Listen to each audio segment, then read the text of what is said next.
Welcome to this episode of the Holistic Woman podcast. I have the divine Mary Wagstaff here with me. She was named after her great grandmother, and she is an expert holistic alcohol coach, intuitive guide, priestess of the rose lineage, nature obsessed, yoga witch, slayer of outdated paradigms, self-love enthusiast, caster of magic dance spells. Oh, I like that one.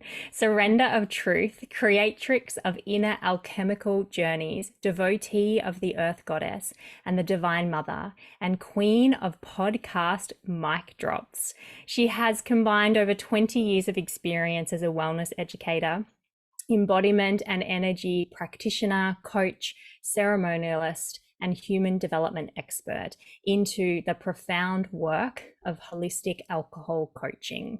So holistic alcohol coaching is a revolutionary process that has transformed women with various relationships to alcohol from around the world, from daily drinkers to high-level thinkers. And I first met Mary a couple of years ago when together we were in a 9-month program exploring the mythology and feminine embodiment of the teachings of ancient Egypt, and instantly connected over our shared love and passion, not only for the mountains of Oregon, which I've just been told you're moving from, but in supporting women to connect with themselves to cultivate whole body health and healing. So welcome, Mary. It's so lovely to have you. Yes, Kate, thank you so much. I'm so thrilled to be here. I just got chills thinking about studying the ancient goddesses and queens of Egypt, and what a profound journey that was. And yeah, just what shapes us, and who we connect with and weave through the lens, right, of holistic wellness and the feminine embodiment. So thank you. You're welcome. Yeah, it absolutely. I love those programs because when they are global programs, it provides that gateway to be able to connect with like-minded women across the globe. And I think that's such an important element that is missing in society right now is this, we have so much access to technology and connection, and yet we are craving connection more than anything. So I think it's really lovely and feels really beautiful when you actually do connect with someone that is not in your immediate environment. Yeah. Yeah. And it takes a special, like those spaces, especially, specifically with Goddess Rising that she holds are just so, they are intimate. It's such a deep journey. And then we're strengthening. I always like to think of this grid, like a planetary grid, this mandala around the world that we're strengthening when we do these journeys. And then we go off in our separate ways and we're just connected in that way. I love thinking about that. So Me too, me too. So I'd love for you to tell us from the 7 seasons that I teach, which is honoring a woman's journey from menstruation through to menopause and everything that may lie in between for her. Could you talk about the season that you are currently in and some of the ways that you really connect and celebrate that season? yes, I believe I am in the motherhood season. Well, one of the main ways is that I am a mother of a sweet and wild little boy, little 10-year-old boy. And he gives me a run for my money and also lots of snuggles. So, but that journey, and this is so much of the journey that I've taken for myself and taken women on through the work that I do, so much of the catalyst was entering motherhood, where there was this obvious shift in the nature of my life that wasn't really supported through the lens of alcohol, but also just meeting these rites of passage and going through these sacred thresholds, but not really having a mirroring or being able to ask, like, well, how do I want to approach this? What is the journey I want to take as a mother into motherhood? And so there definitely felt like a gap or a lack. And what I've come to find out as I'm mothering Emmett, it's been the greatest teacher. As you know, motherhood is just the most profound teacher of mothering myself. Where am I met with triggers even from him, where am I met with resistance, and where I've had to really do the inner work of reparenting myself, and my own emotional intelligence and all of those things. And then learning to be kind with myself when I feel like I don't get it right the first time. So Mm. it's the out, it's the both, and it's really, the external and then the internal. And I think that there's also, I've been really resonating for the last few years, probably since you and I were together in that program, of really being just in deep reverence of the Divine Mother. I mean, Mm. I think of the way that I want to connect with my life, or when I feel out of alignment with my truth, it always just comes back to some version of reverence to the mother. I mean, it Mm. is the goddess of the earth. It is, I'm a devotee of Mother Mary. And everywhere I look, especially being here in the mountains, it's like she's always here to support me without judgment, unconditionally, no matter what. And so Mm. trying to be in that reverence to her helps me to be inspired about how to treat myself and how to treat my son and how to treat others. And Mm. so it's just this beautiful interweaving. And essentially, I think we are just reflections of the goddess anyway. Mm-hmm.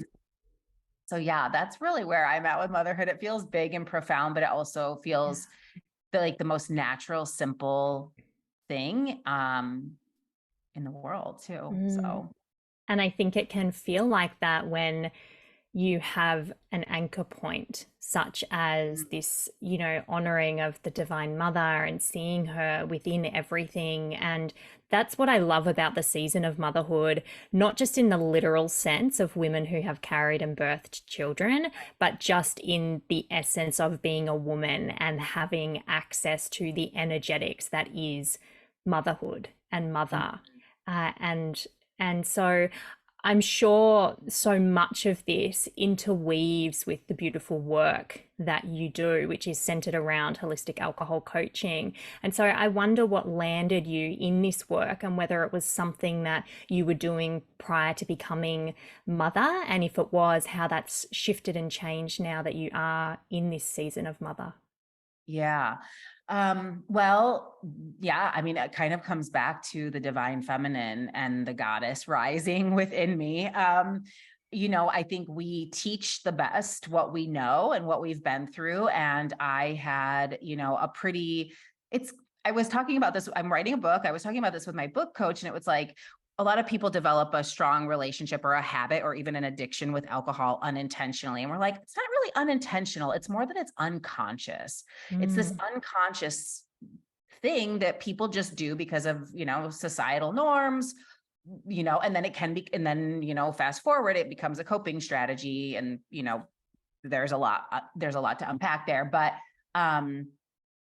as I was moving through these seasons of my life, and maybe it was more in like my, postpartum, maybe it was like through that phase of like birth and, postpartum and motherhood, that there was this natural shifting happening for me in my own awareness. And I think that in our Western world, especially, there's this kind of Forever 21, like endless summer, fireworks all the time, where the staying, the being, and the cyclical nature isn't honored. And so it's like, okay, do we just keep going at the same pace? And as there's just so much beauty and so much oh gosh, just such a profound impact in the staying, in the sitting, right? Whether that's in an asana or whether that's in solitude or just observation. And and alcohol doesn't really, on a regular basis, and that was, I was drinking regularly for 20 years, but I was drinking right alongside my holistic wellness journey as a yoga practitioner. And there was just such a stark contrast that I knew, and I had kind of, because of lack of education or wanting to admit it to myself, or addiction or whatever it was, that I would like think I was like kind of making up for it, like it was balancing out. But deep Mm. in my heart and in my soul, I mean, since I was young, in my 20s, I have journals writing about like, I don't want to do this anymore. Like, this isn't how I want to Wow. spend my time. And then that kind of goes away, and you just kind of go on with things. But it was definitely a tool, I use tool in quotes, a tool that I used to become an independent woman in our masculine dominated society, because Mhm. it gave me, some, I guess, courage to kind of go out and be on my own. And I've got a lot to say about this, without understanding how I wanted to show up as a woman, right? Because it's like we can show up as an independent woman, but have been kind of shown to do it like a man, right? In Mhm. a lot of ways. And so it kind of gave me license to do that. It's like I can do, it's like that idea of like I can do anything you can do too, Mhm. rather than like, you know, rather than I can do all the things that you can't do, actually. Yes. um so that is part of my journey. And then there came this point where I was wanting to become, I was starting my entrepreneurial journey. I had Emmett, and of course I wasn't drinking during I say of course, but that's not always the case, but I wasn't drinking Yes. during my pregnancy, but my mindset never had shifted. Like I Mm. was ready to just kind of get back there, and I did. And then very quickly, I kept searching for something to fill, like I was looking for something to fill this void that the alcohol was filling, and it just kept becoming so unsatisfying, but I kept reaching for it because I didn't know what else to use. And then I met Achintia. I kind of intuitively had signed up for this retreat, and it was this goddess yoga arts retreat. And this is kind of like the beginning of my book, actually, where I found myself for the first time in sacred sisterhood. And I'm just getting chills thinking about it. Um, I didn't know I didn't know that the priestess path existed. And the first time I heard Achintia mention the word priestess, I knew, my heart like opened. It was like doves came out, like I was like, this is what I've been missing my entire life, because I've always led a life of devotion. I loved going to church when I was little. I've always just been in reverence of life. And I didn't know how to do it through the lens of the feminine. And Mm. that was the biggest missing piece for me. And then there was unraveling, there was time, but I knew the path that I wanted to take. And I knew that everything I needed was inside of me, but I found the key that unlocked the door. And that Mm. was the devotion to the feminine. Mm. I And love here that. I am, however many years later. I think that was 5 years ago that I met, Yep. that I went on that retreat. And yeah, I mean, I just celebrated like the 4th year of holding my monthly sisters circle. And yeah, it's just been such a profound journey that just keeps unraveling as it does Mhm. in a Mhm. cyclical nature and spirals. And I think that answered your question, but Yeah. that that's really my journey. And it just keeps going. It's so beautiful, Mary. There's so many directions that I want to go with what you've spoken about. So I want to start by acknowledging just how much of a powerhouse you are. You are just the most phenomenal, inspirational woman, and your pathway is such a deep reflection of the lack of pathways, open pathways for women to truly connect with the divine feminine. I think there's a lot of superficial femininity out in society. And I think, like you've spoken to, you know, interwoven deeply into the fabric of our society is this masculine essence. And so the way that we think that we should be doing the feminine, or the way that's been sort of shown to us, is perhaps not quite aligned for many women. And so when you spoke about alcohol often being an unconscious addiction that women sort of arrive in, and before we know it we're sort of saying, oh my gosh, maybe there is an issue here. I think that takes away for me a lot of the shame around it being some kind of conscious decision for women to excessively drink, or to drink to suppress, or to cope with different seasons of their life. So I really appreciate you bringing that forth into the space, because I think there is a lot of shame for women around different choices that we make, trying to navigate this society that we've been born into, which is very masculine dominated. In your experience, both personally and also with the women that you work with, what are some of the major signs or symptoms that women could start to become aware of to know that they've moved into that space very unconsciously of using alcohol for, let's call it the wrong reasons? Yeah. And, a lot.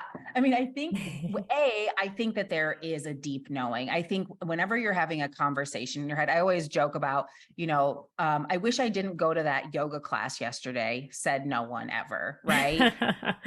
When you have a conflict, right, in your mind, and there's resistance to saying no to a drink. I always say, there's lots of compare and despair in this subject matter.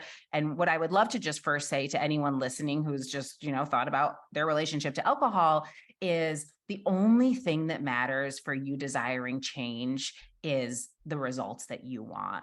If you are, it could be you have one drink and that affects your sleep. It could be that you binge drink on the weekends. Like, I don't care how much you drink. If you don't like the results that you're getting from anything that you're doing, this is your sovereign choice Mm. to decide to make change, right? But of course, we have so many social implications. A lot of people, like I had expressed, come to me when they are at this pivotal threshold of entering one of these new phases of their life. And they're seeing that all of the kind of components that we're going with regular drinking, when it was kind of unconscious and it was like, I'm hungover, it's fine, or I didn't sleep great, whatever. The impact of those have a bigger consequence. They're feeling disconnected from life. They're feeling disconnected from themselves, the ways that they're spending their time. They're wanting to find more meaning. They're really having a spiritual awakening. Mm. And they keep reaching for this thing because alcohol is a highly addictive chemical, no matter how much you drink. It is a very addictive thing that is reinforced. And the brain, the human will get addicted to it no matter who you are. Like, it is just that, with frequency and duration, right? It can Mhm. happen very unconsciously.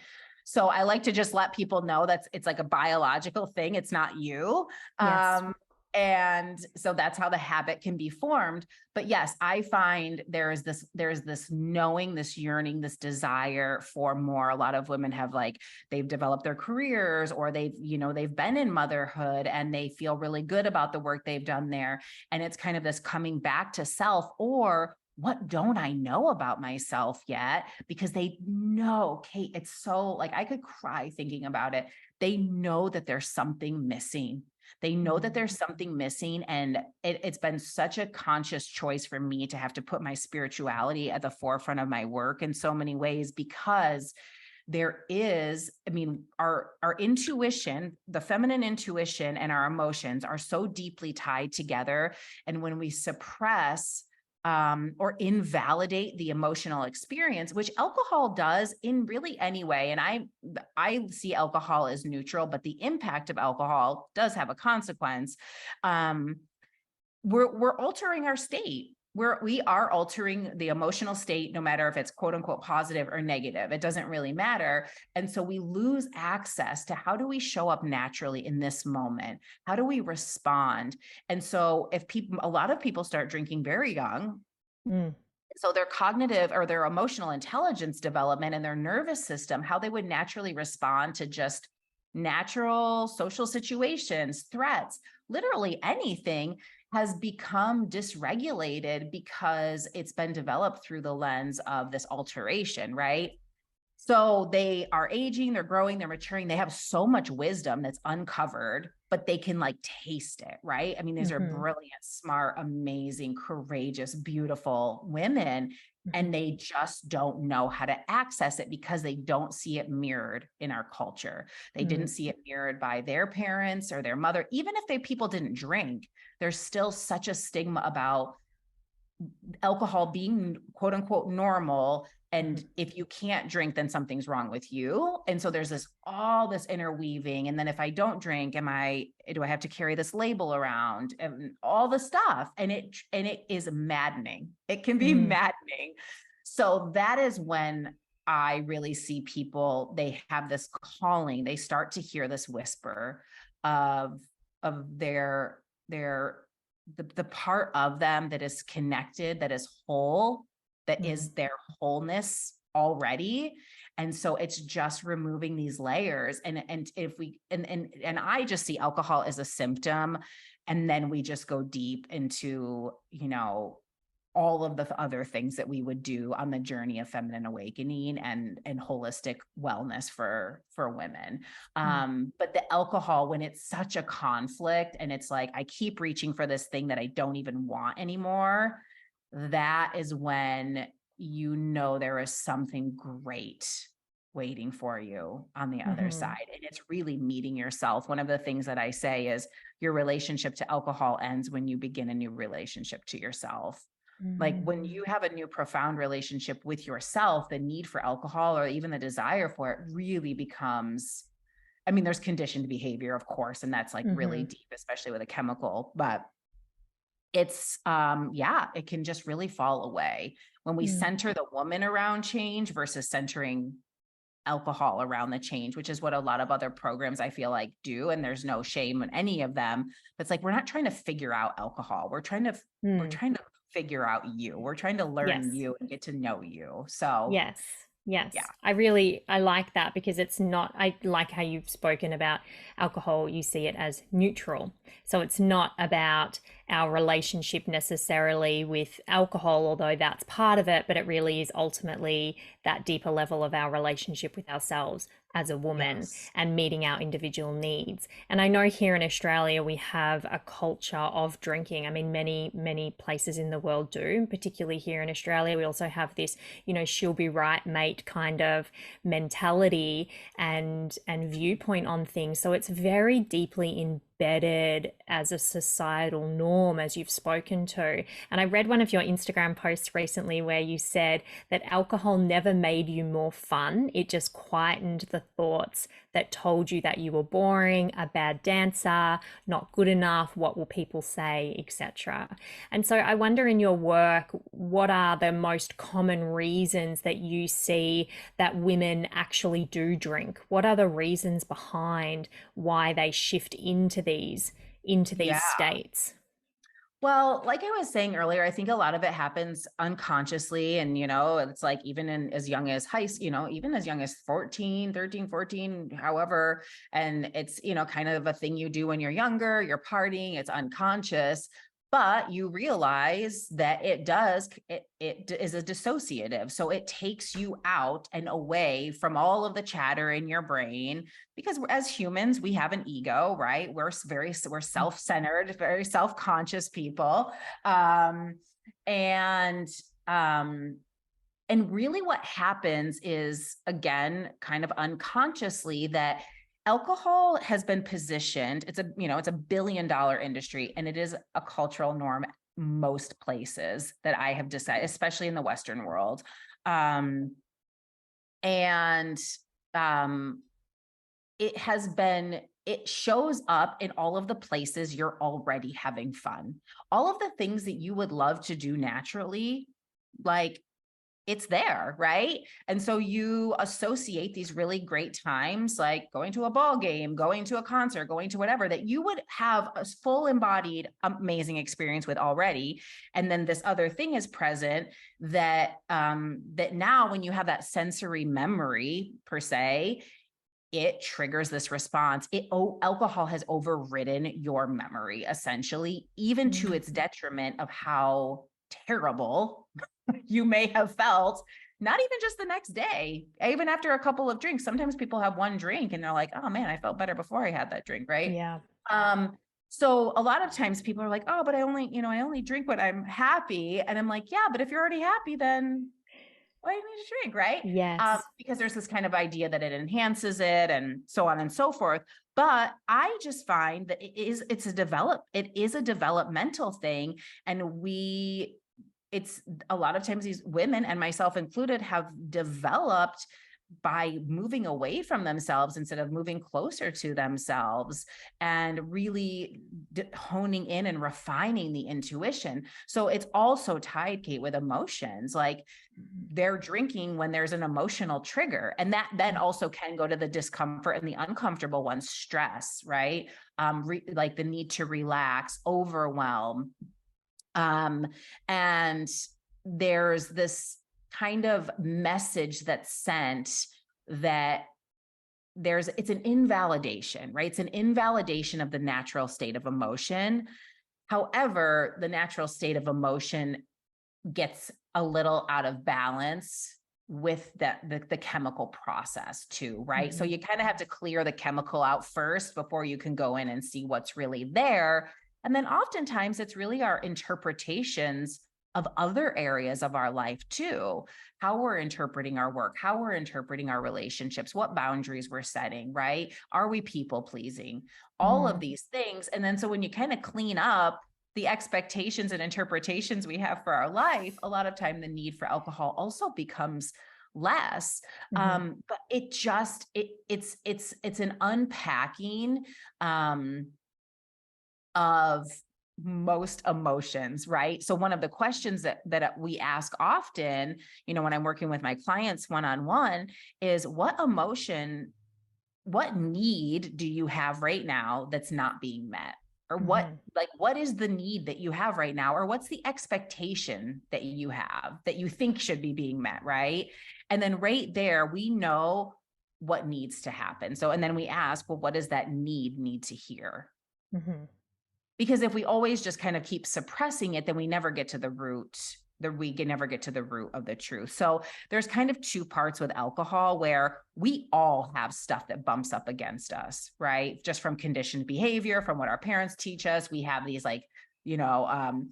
ways that we think our ideas of what a family should look like, or how a partner should treat us, or whatever, right? We have all of these constructs in our brain. But then when we add this other chemical layer over it, it's like two pieces. But what I believe is that there's the behavior, but then there's belief. And what I've found is often missed in a lot of, I don't use the terms recovery or sobriety because I don't really believe that they're helpful. But what has been missed in a lot of people wanting to change, right? Doesn't matter why, wanting to change just because they're kind of evolving, essentially, is that the belief part is really missed. And so there's this intersection of behavior and belief when it comes to alcohol that's so important to look at. That it's not just the behavior, it's not just the chemical, that it is all of the beliefs that are intertwined around every facet of it, culturally, your emotional needs, what I should and shouldn't be, how I should and shouldn't be feeling, that I shouldn't even be having this issue. So I think it all starts with emotions. I mean, it really is. And that's what we do. And that's why alcohol is so prolific, is because as human beings, you can't separate the human from the emotion. Like, Exactly. yeah, we're trying. It's all part of the greater whole. Yeah, it's just like, so it's taken away so much of, as with the feminine, it's like emotions are experiences to be had, and they are our access to power, to pleasure, to purpose, to refining our intuition, to our deep knowing, to our wisdom, to our connection. And without access to those, you're going to feel lost. You're going to feel disconnected. And then you're going to create problems in your life, probably where there really aren't any, because you're not going to have a deeper sense of, who am I? So it kind of, it wreaks havoc on the nervous system with the biological imprints. And then it really dulls the intuition. So we kind of do both of those simultaneously, where we have to, get the nervous system repaired and you learn some skills, but also tap into like, what do I know, Mm, on a deeper emotional level. So that's a mm. lot of information, but I could go on for days, girl.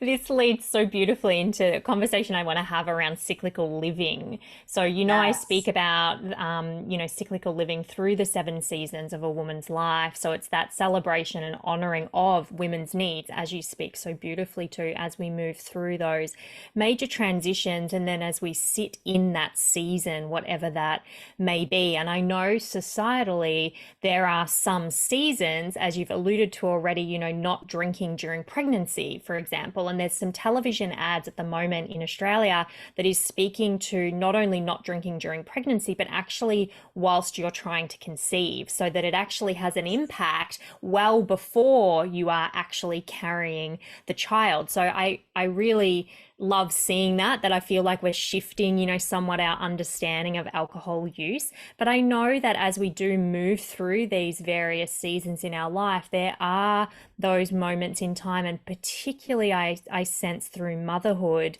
which is also the season that I am deeply within at the moment, that there is very much, it is very embedded into our society that mothers drink to survive, that mothers drink to, take that edge off after a hectic day, to support feelings of overwhelm, all of these emotions that you speak to. So what are your thoughts on cyclical living and how women's use of alcohol changes based on the season that they're moving through? Yeah, yeah, it's huge. I love that you talk about, pre, I'm sorry, how you talk about like postpartum or and fertility, excuse me, and more fertility. I had a guest on my show actually who who does that work, and that was a big conversation. What I think is it's the messages that we're sending to ourselves and our body is one of the biggest impacts, right? Like there's the chemical of alcohol, but it's what is this subtle, again, it's unconscious, but what is this subtle invalidation saying to our body, right? When we are suppressing our emotional needs, because yeah, you might find relief in the moment, right? For that particular, moment of stress or overwhelm or whatever. But your need is still not being met, right? Like your ability to put yourself first and take care of yourself and get the rest that you need and really listen to your body's wisdom is really, you really lose just so much access to that. So it's literally in every single phase, right? Because as we change, and this is what's so profound about the feminine, um, and, obviously we know that the balance of masculine and feminine is so important, but it's like we are living embodiments of the cyclical nature, and it's not linear.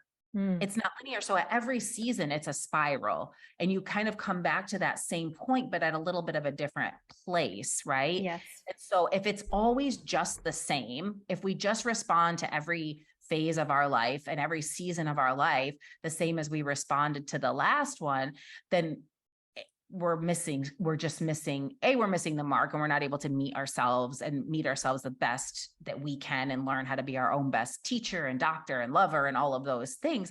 But we're really missing out on the profound experience that it is to be human, and that it is to Mm. be a woman, especially Mm. because we're disconnected and we're dissociated from it. And that is like my invitation, that it is such a sacred journey to take.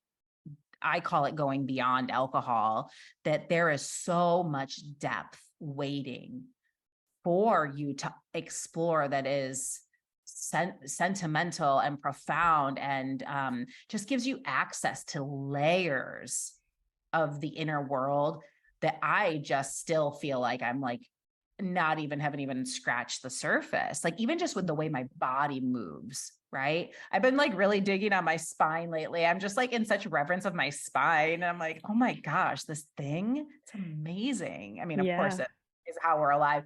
But yeah, I mean, I think, and then on a smaller, and kind of like more, on like our monthly, and on like more of a monthly cycle, before menopause happens and even after menopause as well, we're living in cycles and rhythms. And inside of that is such an invitation to kind of go through all these phases that you're speaking of, but like on a different, more personal way too. Again, not in that linear fashion where we're not just going from day 1 to day 30, but we're knowing that we're going through every season, right? Through Yes. that waxing, through that waning, when we have these dark moon times and we have these new moon times, and that in there, when we honor that, we really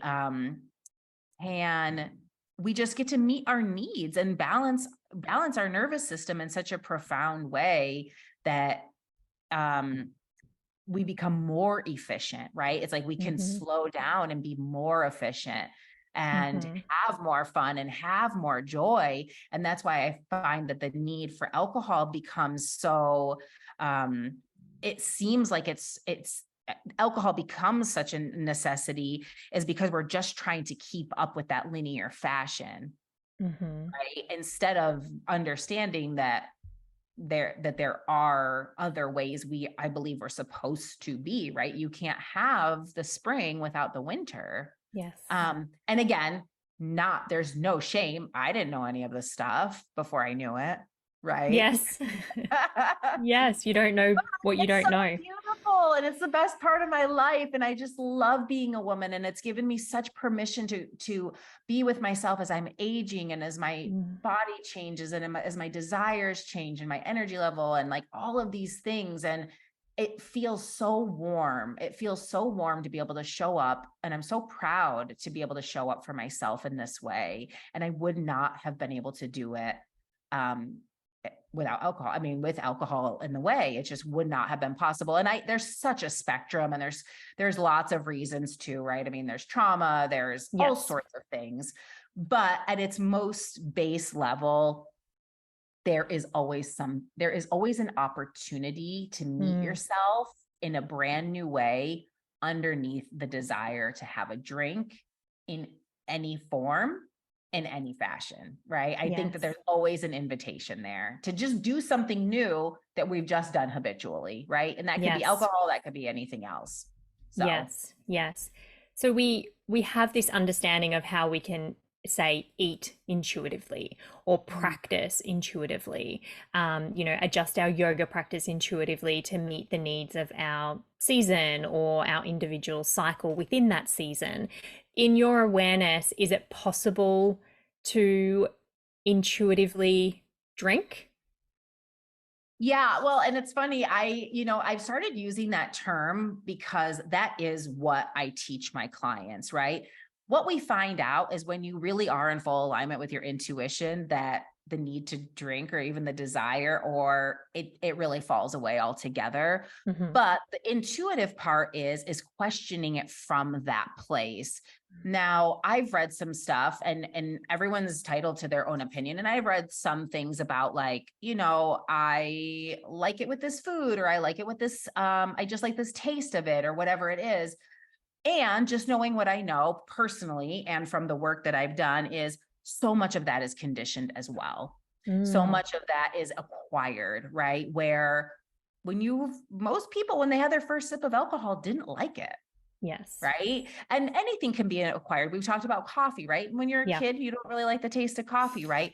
But what I do know about alcohol is that it creates impressions in our brain. Now, do some people have a drink once in a while and feel totally fine about their decision? It doesn't impact them. They're not questioning it. Absolutely. We cannot be in everyone's brain. But what I tell people too, like I started this conversation saying, we just don't know, right? Because people will be like, oh, that one and done. I wish I could be Sally, who like just has one. I'm like, Sally might be going home and having another bottle of wine because you do. Right? We don't know. And we don't know what she feels like the next day about her decisions either. And so it doesn't really matter what, again, is possible for anyone else. Do I believe that people can be very, very intentional about anything? Absolutely. Anything is possible. So that is where my process starts for everyone, is to just start to get curious. the first question is, do I even want this? For me, it was such a daily habit that I was just like, every day I knew I was drinking wine at night or Yes. maybe at lunch or whatever. Mm-hmm.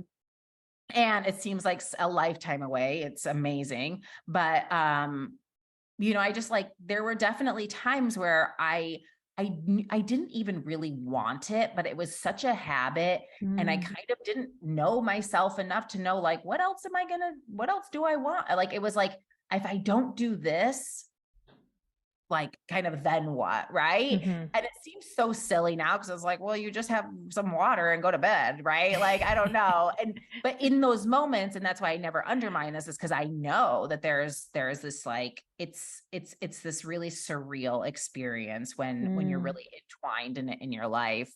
Um, so yes, I do think anything's possible. I know people, but like, again, we just don't know what's under anyone else's brain. And my invitation is to just get really curious. The two emotions that I really invite people into are curiosity and compassion. Be Mm. very curious about all the things, the taste, what happens to your body after that first sip, what happens after one, like take a pause and just really check in with yourself. Do you actually like it? Right? Because a lot of Mm. times it creates an immediate sense of relief just from the anticipation, right? Like we Yes. can just anticipate something and that starts to build that like kind of pressure.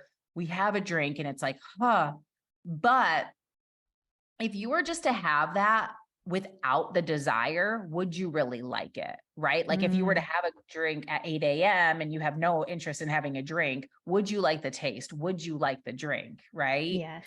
So it's just this kind of curiosity and then the compassion for yourself to know that we're always changing, we're always growing. I don't drink Mountain Dew or eat Domino's pizza anymore, and I did that at one point in my life. I don't play Nintendo games, and I did that at one point in my Yeah. life, right? Yes.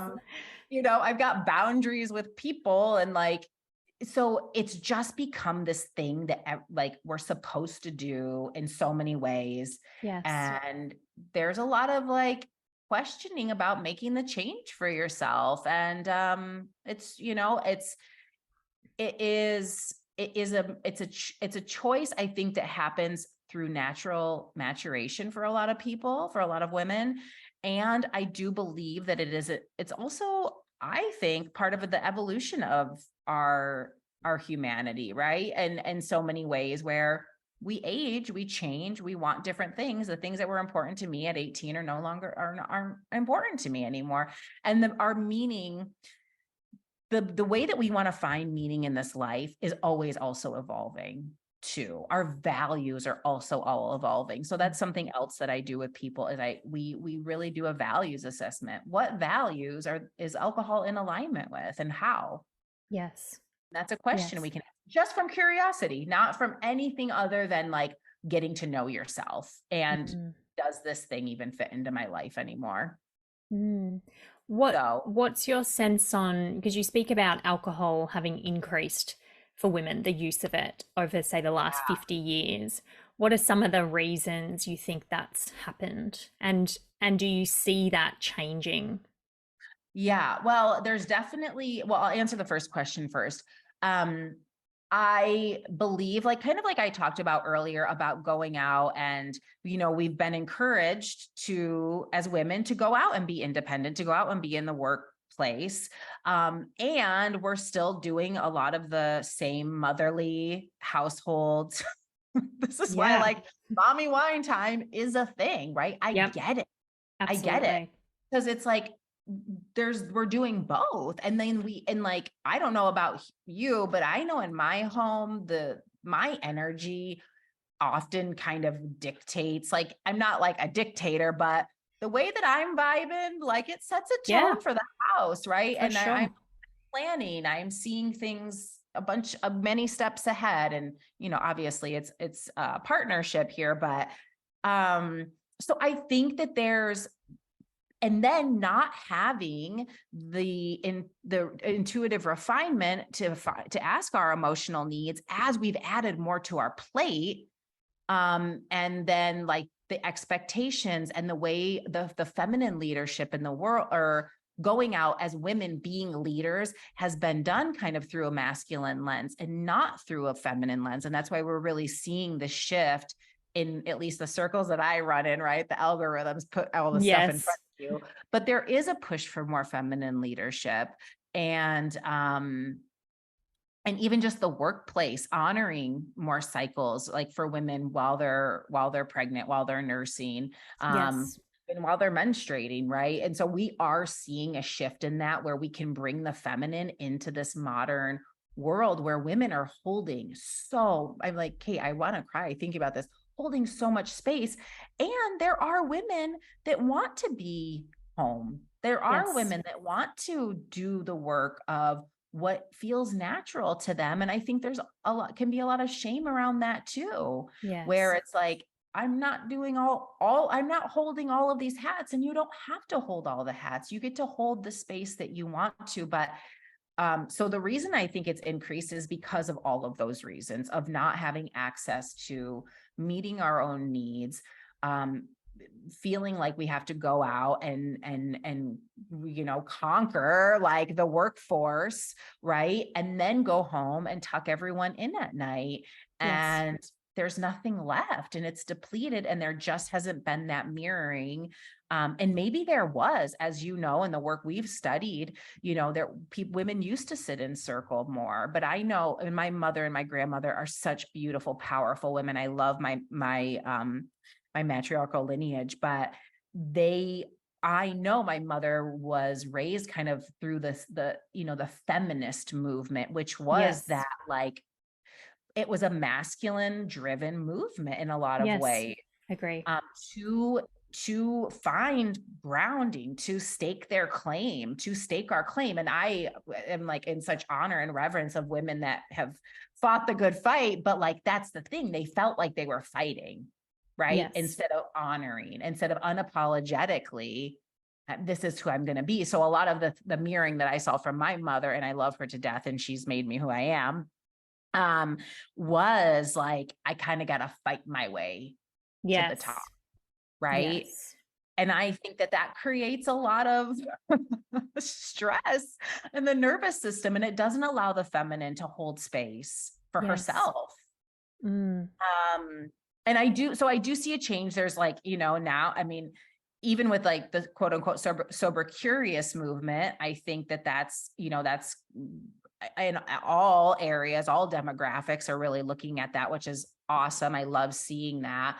But I do think there's a big push for feminine leadership. I do think that I see a lot of more talk. And I mean, obviously, sister circles, womenhood, women talking about menstruation and understanding that their cycle isn't just when they're bleeding, but that it's the Yes. entire thing. I wasn't really taught that. I didn't know the implications of my hormones and ovulation Yes. and all of those things and how Yes. profound it is.